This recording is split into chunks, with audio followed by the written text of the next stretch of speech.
Thank you so much for being here with us today, Arlene. Arlene is the author of a couple books and a speaker, a mom, a wife, and she has some great tips she's going to offer you today. A lot of times when we pick up a book on living better or healthier, we tend to think that it doesn't apply to us since we have a chronic illness. But that's not always true. We can always improve our relationships, and we can actually improve our own health a bit. Now, Renee, in your book, you talk about the need to exercise. And a lot of us with chronic illness tend to think that that's not always possible for us. But you've had some experience in that. Half ago, I was holding my daughter. She was 2 years old. I fell into a hole. I fell into a ditch, and I sprained my ankle. And so, you know, when you have a sprained ankle, I was on crutches for 6 weeks. And so you think, how can I exercise while I still have the sprained ankle? So for me, it became swimming. Well, I am not a swimmer, believe me. I'm like the girl in the pool who's got her head out of the water. She looks like she's doing the doggy paddle, you know. So I'm not this great swimmer. And I remember going to the gym and being next to people who looked like they were training for the Olympics or something. You know, they have their swim caps on and their goggles on, and they're doing flips on the other end to get themselves to the other end. They're underwater the whole time. And I was just there with my head out of water, just going in the pool swimming, you know. But it's like I was doing something. And many times if we compare ourselves to other people, maybe you're able to go to the gym, but the only thing you can do is ride the bicycle for 15 minutes. And that's all you can do. So that's what you do when you look at the other people and they're sweating and they're doing all these weights and you feel like, what am I doing here? I'm so out of place. So my encouragement would be forget the other people and just do what you're able to do. For me, it was swimming these little laps and then doing the exercises that the physical therapist gave me. So there's something in your body that can be exercised, whether it's your arms or whether it's your feet, whether it's doing, you know, stretches. There's something that you can do and, you know, talk with your doctor about that. There's got to be something you're able to do. And then to kind of put a new twist on it, you know, maybe, yeah, you say there's something I can do, but it's the only thing I do all the time. So maybe it's inviting a friend to do it with you. Maybe it's changing up the music that you listen to while you exercise, trying to put something fresh into a routine that may get boring from time to time. In my book, 31 Days to a Younger You, on this one part, I write this, that there was a comment I saw online that caught my eye. And this particular blogger said, when I go walking with my mom, who is 73, I often have to tell her to slow down so I can catch up. She is also 10 times more flexible than I am. When I run, my goal is to beat the senior citizens and the 7-year-olds, and sometimes I succeed. So you may feel like, you know, that's my goal, to beat the 7-year-olds and the senior, and maybe not even that on some days. But I love that this is a mom who was 73. So tradition would say, oh, she's 73. You know, she doesn't have energy. She should just be like sitting on a couch and, you know, relaxing. But here's this woman who's 73, and her daughter is having a hard time keeping up with her. So even though you are living with limitations, even though you're living with chronic illness, to think, what can I do? And what can I even do to surprise those around me? Yeah, I think that's very true. In fact, you'll be proud of me. This last week, I got on a recumbent bike for the first time in about 19 years. And it was with the physical therapist, and I only went about 3 minutes. But just that I could get my knees to rotate that much. And I always heard of a lot of crunching going on whenever I would even try to stand, and so it made me nervous. But having somebody professional there say, this is okay, this is normal, and that, you know, maximum 5 minutes a day is what she said to start out. And those little small bites. That is excellent. That's really good. Yeah, that's with my ankle, I would baby it. Like I would tell my husband, you know, at the least bit of resistance, oh, I can't do it, I can't do it. And he would tell me, it's okay, like, see the physical therapist, it's okay to push through a little bit of pain. And so I know that when I saw the physical therapist, he said, there are some people who push too hard, you know, and so you're doing too much. It'd be like you on the recumbent saying, I'm just going to do 10 minutes, I don't care, you know. So there are some people who push too hard, and he says there are others who just don't push enough. And he told me, he said, you're the person who doesn't push enough. You need to keep pushing. So know yourself. And if your weakness is that you are pushing it too much, then you need to kind of come back and listen to your doctor a little bit better. But if your weakness is, I baby myself too much, I'm scared to do that, then give yourself permission. Like a little bit of discomfort under the supervision of a doctor is okay. Yeah, definitely. And I know there's something, it's a great feeling to feel tired for the right reasons than just Yeah. tired and fatigue. Yes. And it's the first time the doctor mentioned that to me, I thought he was literally crazy. But Yes. you know, because I You you know, want have me to feel problems just tired? getting out of the chair. Yeah, the pain sometimes. But I think if you're at all reluctant, you know, asking if you might be able to get some physical therapy is really helpful to have someone professional guide you through there, and then you can go on your own. Now, you also talk about food in your book, and I know that's a big one with a lot of us because, you know, food can be really comforting. But Very then, much so. unfortunately, the comforting kinds of food don't usually include carrot sticks or Yeah. the things that are good for us. It's more like, Oh, I crave those Brussels sprouts. Please right, give for me me, another serving. you know, I think more of biscuits and gravy or macaroni and cheese, you know.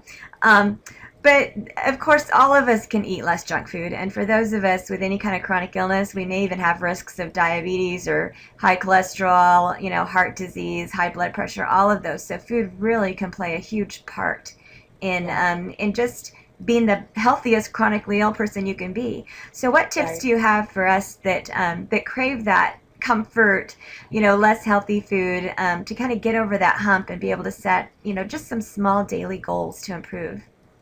That's a great question. I think of two things. One is access, like how easy is it for you to get to junk food? So I know if it's free and it's in front of me, I'll eat it. You know, if I'm at someone's house or I'm at an event and there's all this food, I'll get the cupcake, I'll do this because it's free and it's there. Now, is that good for me? It's not, but it was accessible. So many times you can't control the things that are outside of your home, but you can control what? The things that come inside of your home, the things that are sitting in your pantry and sitting in your refrigerator. So that is really a key area. So picture yourself when you are at the grocery store and you're going shopping and you're putting in all the things that you normally put in, but you know your normally put in things are not the best things for you. Picture if there was, you know, like Jillian is standing next to you. You've got this personal trainer next to you and she's going, nah, you know, that's not good for you. Go put that back on the shelf. And for you, it may not be like, oh, you know, I can't do that. You know, it's like breaking the norm because this is the normal thing you've been doing maybe for decades. And now all of a sudden you're saying, I can't put these things in my shopping cart. So I would really encourage you just to a little bit at a time. So it's very difficult if you go in thinking, my goodness, I can't have anything. But if you say to yourself, you know what? I knew someone who drank a 12-pack of Mountain Dew every day. Wow. This person was really young, like a teenager. But we told him, like, if you keep drinking 2 6-packs of Mountain Dew, you're going to be in a lot of trouble as you grow older. So whatever that vice is, it could be salty, it could be sweet, it could be soda, it could be coffee, it could be anything. Whatever that thing you know you have too much of it, say, okay, I'm going to have 20% less this week. And then the following week, I'm going to have 30% less. And most likely what will happen is your body will reward you and you'll actually feel better. You also, my book is 31 Days to a Younger You because sometimes it's hard to think of for the rest of my life, I cannot eat ice cream. You know, you can't think that way. But you could say, you know what? For 31 days, I am not going to eat anything after 9 p.m. And I'm going to do that for 31 days. And I'm going to tell a friend that I'm going to do it. I'm going to ask the people in my house to keep me accountable to it, and I'm not going to eat after 9 p.m. And just make it one eating goal and just go for it and do it. Sometimes we make too many goals. I'm not going to eat after 9. I'm not going to eat carbs. I'm not going to have coffee. I'm going to cut out sugar. And by day 2, you're like, I failed. You know, I didn't do it. So just pick one health goal that would be really great for you, whether it's reducing the amount of times you eat out or maybe eating less fried food or anything you pick. And just pick one thing for 31 days, and no matter what happens, say, I am going to succeed in that area. Because if you can, first of all, make a doable goal, that will help you. And then second, if you limit your access, try in the grocery store to win the battle over whatever it is you're trying to avoid that month. Any of us who live with, you know, the risk of infections and hospital visits and all of that certainly understand the need to be able to remain calm during those times. Can you tell us a little bit about what you share in that chapter and about how to remain calm through some of those tragic moments in our lives?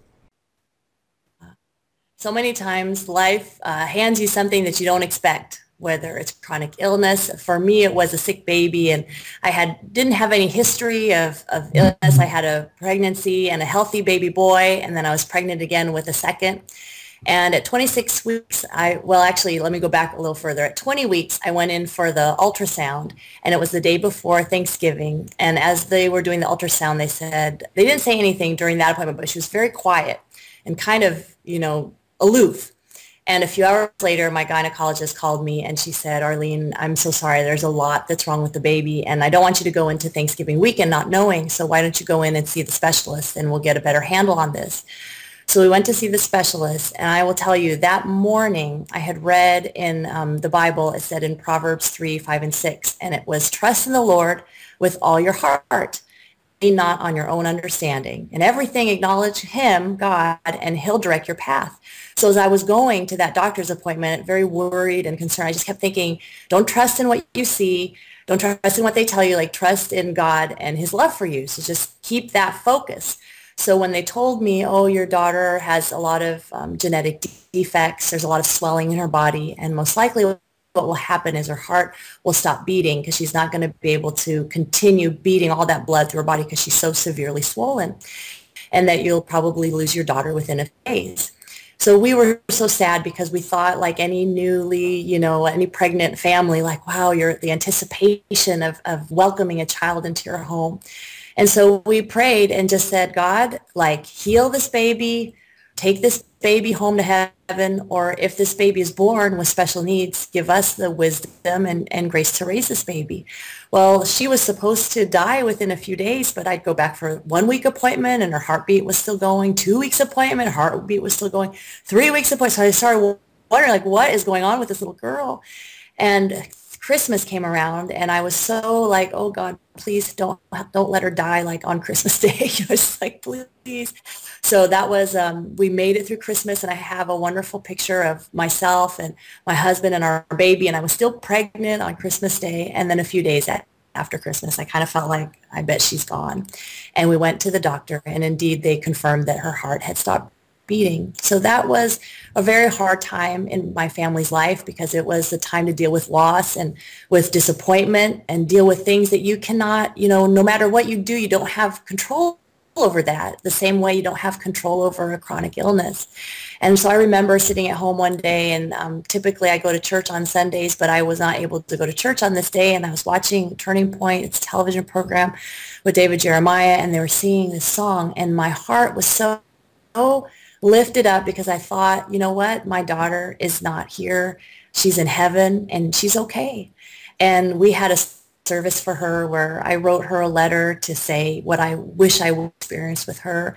And we let some balloons go in the air, and the little kids in our family, cousins and such, watched them go up in the air and knew, okay, we called her Angel. We named her Angel.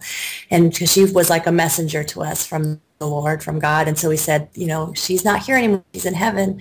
And I had very kind friends tell me, she was too good for the earth, to be here. And another friend said, no matter how long we live, whether it's a day or 100 years, it's still very short and compared to eternity.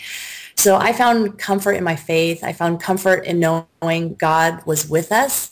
And I think it's so easy when you go through a hard thing, whether it's a miscarriage, a loss, illness, that you could clench your fists and say, why do you make me go through this? Like, why is everyone else healthy, but I'm not healthy? Why do other people go home with babies, but I don't go home with babies? I have to go and deliver a baby that's dead. Like, why do I have to do that? And I think it's very natural to just clench your fists and have anger, bitterness, and those things, that anger and that bitterness, what does it do for you in your life? It weighs you down. It brings, all those things that you think are your right. They're the same things that cripple us. So by God's grace and with the help of others, I thought, I don't want to be that way. I don't want to be that person who's always bitter that she lost a baby. I want to be the person who's grateful for the baby she's got. Or even if I never had a baby, still grateful for whatever it is that I had. So I said, Lord, just instead of being closed, I opened my hands and I said, God, please, help me and fill my life again with joy and help. And I need you. So instead of being angry, I said, I need you. And I think something so beautiful happens when we say to God, I need you. and I'm ill and I need you. It allows God to come and come with his comfort and come with strength and come with healing. When we say, I don't need you and I'm angry at you, it pushes him away. So I was trying, it was real sweet. I was trying to explain to my son as he grew older. He was about 18 months old when we lost Angel. But as he grew older, 3, 4 years old, we would tell him, you had a sister. But he doesn't understand, what does that mean? And one day he asked me, tell him, what's that about again, Mom? And there was a bag of popcorn on the table. And I said, oh, you know how microwave popcorn, when you put it in the microwave, like most of the kernels pop, but there's a few that don't pop?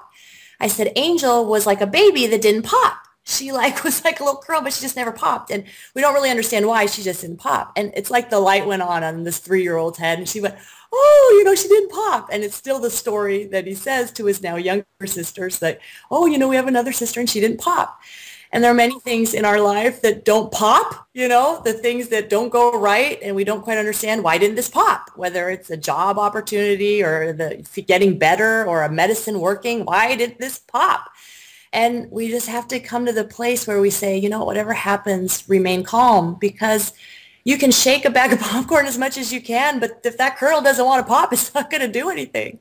So I encourage all those listening to turn to a power that is larger than themselves, to say, God, I need you. There are things in life that I don't understand. And I know from personal experience, God will rush in to your situation and he will help you. He will give you the calm that you need when you don't have it on your own.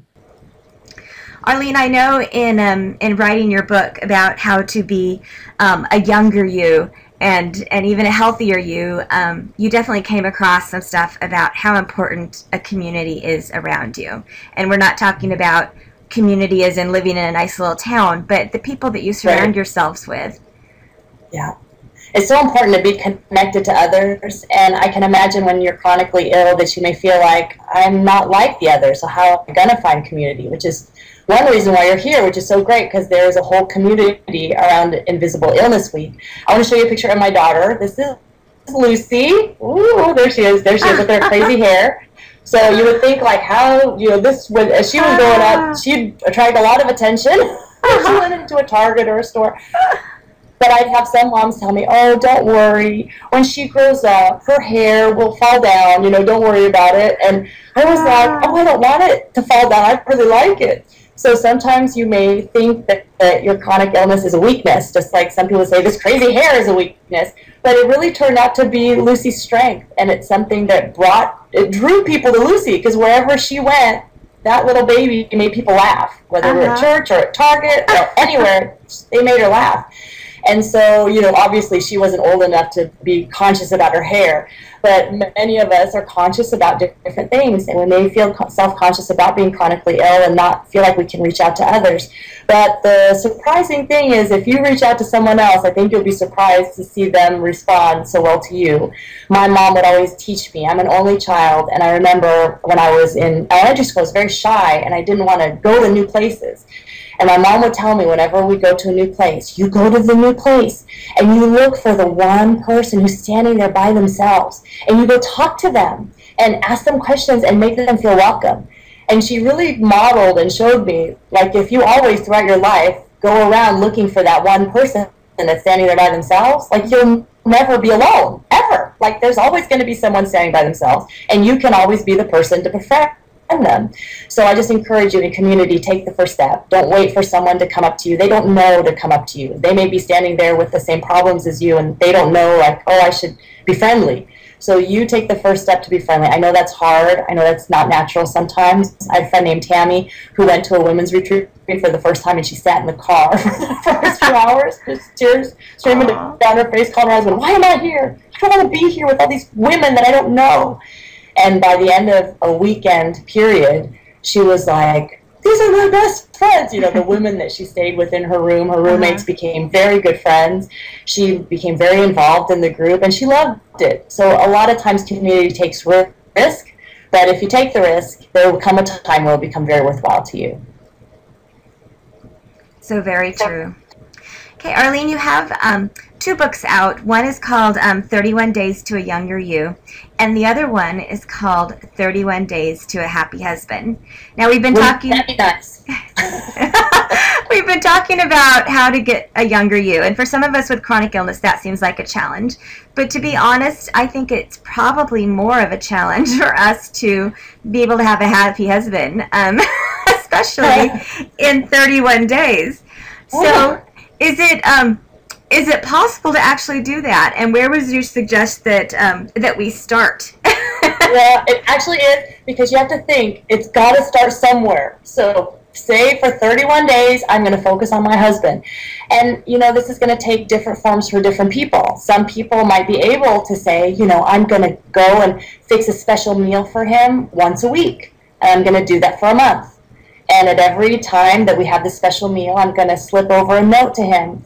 And it's going to say, honey, I remember the first time I laid eyes on you, and this is what I loved about you so much. Believe me, if you just did that, like a special meal, special note, for 4 weeks in a row, your husband would be like, that was really nice. And that's not that much. Now, that may sound like, are you kidding me? I can't do that, which is fine. I'm not a cook, so that's not my love language. But there is something that you can do. So think back about, what are things that you and your husband used to do when you were courting? What are things that you used to do when you were first married that are very special? It could be as simple as taking out, remember those photo albums? Taking out a photo album, or bringing out some digital, looking on your computer, digital, wherever your memories are, to have a night over cheese and crackers and look over that stuff and talk together. It doesn't have to be this huge production, but the idea is that you're thinking of him, because as well as I do, you're busy, you're trying to get through your day, you're focusing on your own health. If you have children, you're working on your kids, and your energy is completely zapped. And so even if you have time and you say, I want to think of my husband and consider him, that will mean the world to him. I have 3 kids. They're 2, 5, and 7, so they take a lot of time and attention. But a lot of times I'll think, you know what, my 2-year-old is not going to remember that I didn't read her this story right now at her demand. But my husband will remember that when he said, honey, can you come over to the couch and can we talk for a few minutes, or even kiss for a few minutes? If I did, he's going to remember that much more than my 2-year-old. Mm-hmm. So to be able to realize, the things we do with our husband, it's so lasting, it's so important, it's so good for the kids, and it's so good for us. One thing that came out over and over from all the experts was that kissing makes for a happy husband. And you think about when you were dating, and such, you probably kissed a whole lot more than you kiss now. And I would always laugh, because I think, well, I can't kiss my husband, because if I kissed him, he'll think that we should have sex, and we don't have time to have sex, so I don't kiss him. And what happens? You end up not kissing.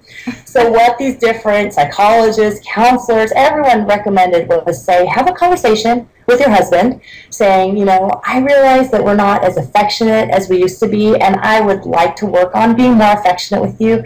I'd like to kiss you more often, but just know that every time I kiss you, it doesn't mean like, hey, honey, I want to go to bed right now. And just know I'm just trying to be more affectionate towards you. And most likely your husband will be like, that's really great. He's going to be okay with that. And then you get this green light. And Dr. Cliff and Joyce Penner, they've written many books called The Gift of Sex and all sorts of things. And I like how she described it. She said that kissing just keeps the pilot light on, so that when it's time to be intimate, it's not like this thing from cold to hot. It's like going this huge thing to do. But that, all week long we've been close to each other. We've touched one another. We hold hands. We kiss. So this isn't so strange to be physically intimate. And so we have to. It comes naturally when we're dating.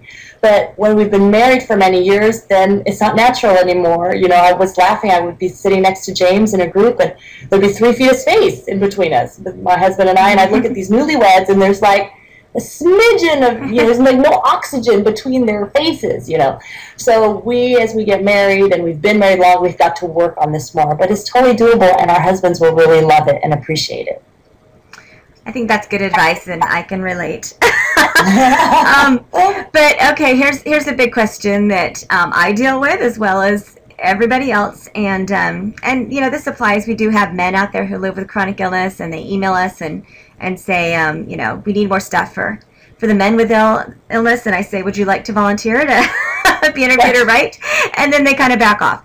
But for anyone listening, you know, it goes both ways. And the whole idea of how we feel about our body, everything around our body when you're chronically ill is negative, it seems. First of all, I would say to think of your spouse and know that your spouse's perspective is like, I like my spouse's body. Because I think a lot of times we project the feelings, the you know, negative feelings we have about our body, we think our spouse feels that way too.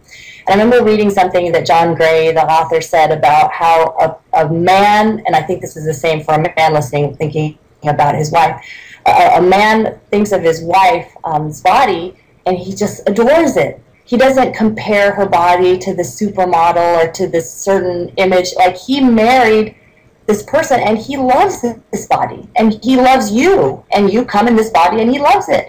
And I think a lot of times we think, oh, well, I loathe myself, so certainly my husband must loathe me. Or for a man, I don't like myself, so how possibly could my wife find me attractive? So I think the first thing to do is give yourself a pass and tell yourself, my spouse thinks I'm hot because I'm married to them and they like me. They want to be with me. They want to touch me. So to first give yourself that pass. And even if you feel like, but that's not true, I really think he doesn't. I think he's really not attracted to me. To even almost fool yourself, if I may say that, and just go with the notion, like, assume the best is basically what I'm saying. Assume the best, that he really is crazy about me. And then you're now dealing with how you feel about you. Because I think sometimes it's we hide behind, I don't feel good about myself, and so therefore I won't let you in. And it's not about you, it's about me. But that still communicates to our spouse a rejection. And we don't want that. We don't want our spouse to feel rejected by us. And so we've kind of got to get our own personal image straight so that we don't reject, you understand, we don't feel those feelings of rejection to our spouse. So one picture that I always like is my 2-year-old, when she was 2, my daughter Noelle was at SeaWorld, and she stopped in front of a full-length mirror in the bathroom, as only a toddler would do, and she looked at herself, and she cocked her head to the side, and she said, good. I said, Noelle, did you just say good? And she said, Mom, I look good, you know, like how a 2-year-old would. And I thought to myself, that is so great. You know, when you turn 40, 50, 60, so you don't say good anymore. You say, like, oh, good Lord, I need makeup, you know, help me, you know. So for us to be at peace with our body. And how do you become at peace with your body? By being as attractive as you can. So that means, it does mean, like, okay, just throw on a little bit of lipstick, or find out what your husband likes. If it's a way that you can do your hair, like, go for it. There's certain makeup. Some people like very little makeup. Some people like really heavy makeup. So kind of find out, what does he find attractive? And this isn't to be manipulative. This is to be like, I appreciate you, and I want to show you that you're important to me. So I'm going to be as attractive for you as possible. And then you will feel more attractive as well. And it's things that you wear. And these are things that you can do to flatter yourself with exactly how you are right now, but to flatter yourself as much as possible. And then also, as you're eating healthier and as you're exercising, you'll feel better about yourself too. So don't be discouraged, and get to the place where you can look in the mirror and, like Noelle, say, good. I like what I see. Good. And it's a challenge, but it's doable. I know a lot of women feel reluctant to do anything because maybe they used to be a cyclist with their husband, or they'd go on a hike every Saturday morning, or they had these routines in their marriage, and illness has changed all that. And they don't really know how to find that connection with their spouse back when they don't have as many things in common anymore, but they're looking for it. There was a couple that I interviewed that they have a very busy lifestyle. He was the owner of a business, and she was very busy, had 4 children, and they're finding they were not connecting. So as a gift, she gave him 52 date ideas. And so out of the 52 date ideas, I put 25 of those date ideas in the book, 31 Days to a Happy Husband. So you can see some of those. But a few of them I think that are very sweet are to drive around your old neighborhood and to see where you used to live and to talk about the memories that you had. Now, obviously, you may or may not be able to do that. Your old neighborhood might be a plane ride away. But things like that, I think going back to where you were and talking about then where you want to go. So that totally makes sense. Like if you used to bike together and now you can't, now it's a feeling of sadness. When you look at a bicycle, you feel sad about it. So instead of staying there in that sadness, to think with your husband, well, what's something we could do new together? It may not be as active, but it can still have that same quality of memory. It could be a photo scavenger hunt where you pick a list of 5 things and he picks a list of 5 things and you put those 10 things together and then you go traipsing around town taking photographs with all those 10 items. It can be something totally new to the two of you. So I just encourage people not to give up, and then ask friends, what do you do on a Friday night? Because we all get stuck in the same ruts. My husband and I were saying, go to the Cheesecake Factory, we walk around the bookstore, and we come home, So I think, is there something different we could do? So it was just, I go on Yelp, and I looked up Italian restaurants in my area, and then I found out, wow, there's this gem of an Italian restaurant that was the real people from Sicily, and it was amazing, like this great experience with a hole in the wall. So there's all these experiences to be had if we will look for them, if we take the effort to do them. My husband and I, on Valentine's Day, we had our kids with us, and then my kids, I have some family in the area, so they went with the family, and then we went to a park, and he brought root beer floats, and I was expecting, from what was happening, I thought, oh, we're going to go out for dessert. And so it wasn't at all what I expected. I mean, we were sitting in a park on a blanket and having root beer floats, but it was fun. It was great. So not everything's going to go to your expectation. Not everything's going to go perfectly. Even we joke about that because on that particular day, he wanted to sit on the blanket and kiss. And I was like, honey, it's dark outside. We're laying on a blanket kissing, and there are families. Like there could be a family walking around, and we'd be the people they'd be playing at. Oh, honey, walk away from those people. And he said something very interesting to me. He said, honey, when we were dating, you would totally like sit in the park and kiss with me. But now we're married, and you won't sit in the park and kiss me? And I was like, oh. So it could be as simple as going somewhere and like kissing on a park bench in front of, a tree. It could be something so simple, but it rejuvenates your love for one another, and one another's love languages. For some people, like talking is great, but for others, like for some men, it's like, oh, torture to go to a coffee shop and stare at you and have to think of things to say, and so for something like that, it's better like go to a car museum and walk side by side together and look at the cars together, so your mate. Think of things that he would enjoy doing with you, and don't be afraid to make new memories. 2 of the themes I keep hearing you say is, 1, it doesn't have to be expensive. Mm-hmm. It Right. can even be free. And the second one that I hear a lot of successful marriages, a lot of people say, is just to be a little bit silly now and then. Right. We end up getting so serious. And I think Yes. for those of us with illness, I woke up this morning with an email of a $1,300 medical bill denied. And it's just everything in our life feels so heavy and serious that we have to constantly take care of and maintain and deal with doctors and refills of medications, and we just forget how to be silly.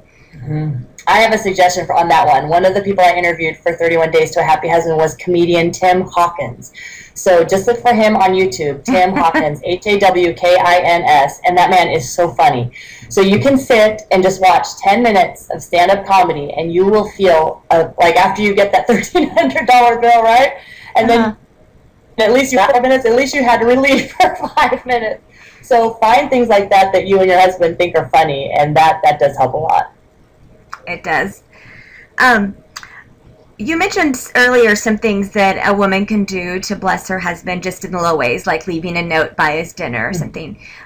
In closing here, do you have any other just fun suggestions that for those of us that, we can be so creative sometimes with our children or with our decor in our house, and it comes to our man and we just draw a blank. Even with gifts, I remember, when we first were dating, I could be so creative with gifts, and now it just seems like I've either bought it all or he wants to pick it out himself, because he wants to do the research and read the reviews, and exactly. Your husband is like my husband. Yeah. Spontaneity is hard to come across sometimes. But I think that we were saying, like, having fun and doing little things, that's one of the keys to keeping that intimacy day to day. So do you have any suggestions about, I know there's a bunch in your book, but a few that you could just leave us with today to get us thinking that way? Yeah. Kiss him when he comes home. So those first few moments when you meet after being apart for a few hours or however long it is you're apart, make that greeting as warm as possible. So, stop what you're doing, spend 20 seconds and say, honey, I'm glad you're home. Eye to eye, face to face, and then go ahead and scurry away and do everything that you need to do. But make that greeting really sweet and something he looks forward to having. Physical affection is huge. Like, it's so weird because for me as a woman, I think okay, that's nice. But I mean, for a man, physical affection is so important. So holding hands, touching him, giving him a massage, foot massage, back massage, whatever it is that you can do. And then, of course, physical intimacy in marriage, that's so important to a man. So more kissing, more affection, he loves that. All the notes, Post-it notes on the mirror. I like to leave once in a while. My husband actually is kind of better at this than I am. He'll leave a note for me. He knows I don't like waking up early to go to the gym, but once in a while I'll have a note waiting for me on the car, seat. I really appreciate that you care about your health. Go have a fun time at the gym. It makes you feel like, he knows I'm doing this. So little notes in the car. I know it's been tough for you at work, but I just so appreciate how you come home and you provide for our family. So places that he wouldn't expect them, the underwear drawer, his pant pocket, things like that, to put things there that let him know that you're thinking of him. And then, there's always the kind of listening for the things that he likes. If his thing is gifts, then most likely you're going to Home Depot or to Lowe's or to Amazon and you're getting some kind of electronics. So hone in on the things that you think that he likes, and once in a while surprise him with something that he really wants. But to me, that's more of a special occasion thing. We're talking more about the day-to-day things that you can do. Fixing a favorite meal, putting his favorite appetizer out on the table while you scurry around with all the kids, but he's got something waiting for him. Just things that say, I am thinking about you today, texting him a sweet message, I love you, honey. I think those are great. One of the things you mentioned was your husband leaves you little notes or does something. And I know for a lot of women it can become discouraging because they might do this for a week, and a week, granted, isn't real long. But for some people that may seem like a lot of effort. They may have 10 notes out, a meal, a kiss on the lips when he comes home, and they're not getting anything back yet. They're still not finding notes. Maybe that is not his style, or he hasn't realized yet. And you could kind of give up really easily and think, maybe this is why your book's called 31 Days and not 7. You do it not expecting that, he's going to turn this corner and all of a sudden become Romeo and do all these things to meet my needs. So you do it without expectation.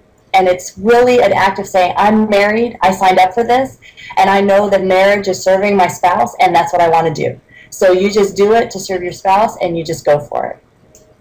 So don't worry about him, reciprocating right away. It'll happen in time, but don't worry about that. And just be concerned with, what? I'm doing this good, and I can't be in charge of what he does, but I know I'm being a great wife right now, and believe it or not, that helps your esteem, because you feel like, hey, I'm doing good in this wife area, and that's a nice feeling. Yeah, definitely. Well, I appreciate you being with us so much today, Arlene. And could you tell everyone the name of your 2 books again, and your website where they can find out more about you? I know you have a lot of material on your websites. You have videos you've done there and have shared your testimony. And there's just a whole lot of goodies there that people can check out. So, yes, the book is 31 Days to a Younger You and 31 Days to a Happy Husband. So if you've got those 31 days, you're pretty much there. Happy Husband and Younger You. And the website is arlenepellicane.com. Or if that's hard for you to spell, you can go to thehappyhusband.com, and they both will take you to the same place. And I also have a podcast where I interview people like Dr. David Jeremiah, different authors, that comedian Tim Hawkins that I talked to you about. So I'll be posting podcasts. I have many there already, and I'll continue to post new interviews with husbands to find out more and more about how we can figure this thing called marriage out. Well, thank you so much. I so appreciate you being with us. Thank you, Lisa.